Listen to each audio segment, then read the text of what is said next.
అసలు అమాయకంగా ఎటువంటి తప్పు చేయనటువంటి మా కుటుంబాన్ని నా మీద కక్ష ఉంటే ఉండొచ్చు చంద్రబాబు నాయుడు గారికి, నా మీద కక్ష ఉంటే ఉండొచ్చు లోకేష్కి. ఎగిరిగోల్డ్ ఏంటి బాబు? ఎగిరిగోల్డ్ ఆస్తులు ఆల్రెడీ అటాచ్మెంట్లో ఉన్నాయి. మొట్టమొదటిసారిగా నేను మీడియా ముందు మాట్లాడుతా ఉన్నా. మొట్టమొదటిసారిగా ప్రభుత్వం అధికారంలోకి వచ్చిన తర్వాత మొట్టమొదటిసారిగా మీడియా ముందుకు వచ్చారు. ప్రభుత్వం ఏదైనా మంచి చేస్తే మంచి చెప్దామని చెప్పి అనుకున్నాం. కానీ ఈరోజు అగ్రిగోల్డ్ భూములేంటి?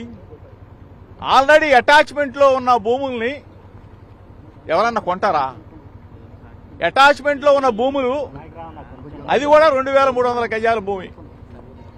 ఆ 2300 గజాల భూమిని ఈనాడు పేపర్లో పబ్లిష్ చేసిన తర్వాత మా బాబాయ్ గారు, నా కుమారుడు ఏ విధంగా అయితే మనం కొనుగోలు చేస్తామో అట్లానే కొనుగోలు చేసి రిజిస్ట్రేషన్ చేసుకున్న తర్వాత అది మళ్ళా వేరే వాళ్ళకి అమ్మటం జరిగింది. అంటే ఏ విధంగా అయితే మనం భూమి కొని అమ్ముతామో అట్లానే అది వాళ్ళు మా దగ్గర నుంచి కొనేటప్పుడు కూడా ఈనాడు పేపర్లోనే పబ్లిష్ చేయించుకొని, సర్వే చేయించుకొని, అధికారులు ఇచ్చిన రిపోర్ట్ ఆధారంగా సబ్ రిజిస్ట్రార్ గారు రిజిస్ట్రేషన్ చేసి వాళ్ళకి అప్పచెబితే ఎంతకన్నా దుర్మార్గం ఎక్కడన్నా ఉంటుందా చంద్రబాబు నాయుడు గారు? దయచేసి నేను మిమ్మల్ని అడుగుతా ఉన్నా, నా మీద కక్ష ఉంటే నా మీద తీర్చుకోండి. అంటే అభం శుభం తెలియని నా కుమారుడి మీద, అమెరికాలో చదివి వచ్చాడు, ఎంఎస్ చేశాడు, డిలాయిట్లో జాబ్ చేస్తున్న నా కుమారుడి మీద మీరు ఈ విధంగా కక్ష తీర్చుకునే కార్యక్రమం చేయటం న్యాయమేనా?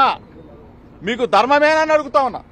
దయచేసి ఆలోచన చేసుకోమని అడుగుతా ఉన్నా. ప్రభుత్వాలు వస్తూ ఉంటాయి, పోతా ఉంటాయి. మీరు అధికారంలో ఉన్నారు. దయచేసి ఒకసారి ఆలోచన చేసుకోండి.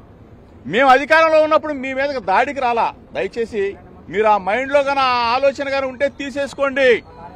ఆనాటి ముఖ్యమంత్రి జగన్మోహన్ రెడ్డి గారి మీద అయ్యన్న పాత్రుడు గారు చేసిన విమర్శల్ని నానా బూతులు తిట్టిన తర్వాత మీ ఇంటికి వచ్చి ఒక పెద్ద మనిషికి నిరసన తెలియజేయడానికి వచ్చాను తప్ప మీకు చెబితే ఈ వ్యవస్థని మారుస్తారేమో, 40 సంవత్సరాల చరిత్ర ఉన్న రాజకీయ అనుభవం ఉన్న చంద్రబాబు నాయుడు గారు ఒక మంచి చేస్తారేమో, ఒక మంచి ఉద్దేశంతో రాజకీయాలను తీసుకొస్తారేమో అని చెప్పేసి మేము ఆలోచన చేశాం. కానీ దయచేసి ఇటువంటి దుర్మార్గాలకి ఒడి కట్టవద్దు చంద్రబాబు నాయుడు గారు.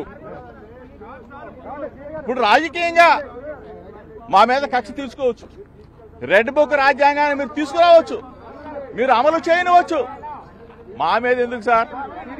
మీరు 5 కోట్ల మందికి ఇచ్చిన ప్రజలకు ఇచ్చిన వాగ్దానాలను ఆలోచించండి సార్. మీరు సూపర్ 6 మీద ఆలోచన చేయండి. ఆ సూపర్ 6 అమలు చేస్తే అందరూ కూడా ఆనందంగా ఉంటారు. అంతేగాని డైవర్షన్ పాలిటిక్స్ చేస్తూ అభం శుభం తెలియని పిల్లల మీద ఏంటి సార్ ఇది? దయచేసి మీకు కూడా పిల్లలు ఉన్నారు, నీకు కూడా పిల్లవాడు ఉన్నాడు. మీ ఇంటికి మా ఇల్లు ఎంత దూరమో మా ఇంటికి మీ ఇల్లు కూడా అంతే దూరం సార్.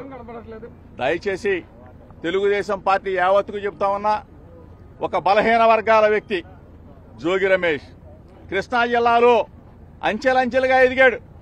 ఒక బలహీన వర్గాల వాడు, ఒక గౌడ కులస్తుడు ఎదిగితే హర్షించాల్సింది పోయి మీరు మా మీద కక్ష కట్టి మమ్మల్ని జైలు పాలు చేస్తే మీరు ఆనందం పొందుతారు. ఏంటి దుర్మార్గం? నిజంగా తప్పు చేసుంటే, నిజంగా మా కుమారుడు తప్పు చేసుంటే శిక్షించిన అదొక అందం. కానీ ఏమీ తెలియకుండా ఈ విధంగా చేయటం ధర్మం కాదు, మీకు న్యాయం కాదు. ప్రజలు చూస్తా ఉన్నారు. ప్రజాస్వామ్యవాదులారా, ఒక్కసారి ఆలోచన చేసుకోండి. నేను వస్తా విజయవాడ నడిబొట్టులో ఎక్కడైనా సరే రమ్మని చెప్పి అడుగుతా ఉన్నా. ఆంధ్రజ్యోతి రాధాకృష్ణ గారు ఎన్నిసార్లు రాస్తారండి? ఎన్ని మీరు కథలు రాస్తారండి? జోగి రమేష్ మీద ఎన్ని కథలు రాస్తారండి? ఎన్ని వ్యాసాలు రాస్తారు సార్? ఈనాడు రామోజీరావు గారు లేరు పాపం, అయినా కానీ ఈనాడు పత్రిక పుంకాలుగా రాస్తాం జోగి రమేష్ మీద. నిన్న కూడా వచ్చింది, సెంట్రల్ బ్యాంకులో అంట నేను హవా నడుపుతా ఉన్నానంట. సెంట్రల్ బ్యాంకులో అంట జోగి రమేష్ అంట ఎంఆర్ఓలను మారుస్తున్నానంట, జోగి రమేష్ అంట సిఐలు మారుస్తా ఉన్నానంట, జోగి రమేష్ అంట బూడి మీద పెత్తనం. అసలు ప్రభుత్వం మీదా మాదా? ప్రభుత్వం ఉన్నప్పుడే అటువైపు కన్నెత్తి చూడలేదు జోగి రమేష్. ఈరోజు ఒక సామాన్యుడిగా చెప్తా ఉన్నా, ఒక బలహీన వర్గాల వ్యక్తిగా చెప్తా ఉన్నా, మా మీద గన ఇటువంటి కక్ష సాధింపులు నా కుటుంబం మీద గన చేస్తే పైన దేవుడు ఉన్నాడు. చంద్రబాబు నాయుడు గారు పైన దేవుడు ఉన్నాడు. ఈరోజు మీరు అధికారంలో ఉండొచ్చు, మీరు మమ్మల్ని పొక్కొచ్చు, కేసులు పెట్టొచ్చు, రెడ్ బుక్ తీయొచ్చు. కానీ మీకు మనస్ఫూర్తిగా చెప్తా ఉన్నాం, మంచిని మీరు ఇంత దుర్మార్గంగా ఒక చిన్న కుర్రోడిని తీసుకొని, ఏమీ తెలియని కుర్రోడిని తీసుకుని మీరు అరెస్ట్ చేయాలా, జైల్లో పెట్టాలన్న ఇటువంటి వంకర బుద్ధిని మార్చుకోండి. ఇది ప్రజాస్వామ్యవాదులారా, ఇది గుర్తించండి.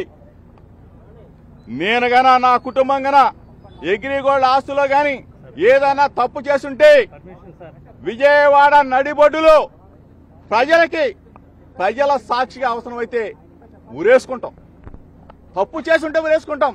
అంతేగాని ఇట్లా మమ్మల్ని బలహీన వర్గాలను వేధించడం న్యాయమా, ధర్మమా? చంద్రబాబు నాయుడు గారు, మీకు న్యాయమేనా? చంద్రబాబు నాయుడు గారు దయచేసి మరొకసారి మీరు ఆలోచన చేసుకుని మీడియా మిత్రుల ద్వారా ప్రజలందరికీ కూడా 50 మంది ప్రజలందరికీ కూడా ఇది జోగి రమేష్ మీద కుమారుడి మీద జరిగిన దాడి కాదు, ఇది యావత్ బలహీన వర్గాల మీద, గౌడ కులం మీద, గౌడ కులస్తుల మీద జరిగిన దాడి ఇదని చెప్పేసి మీ ద్వారా తెలియజేస్తా ఉన్నా.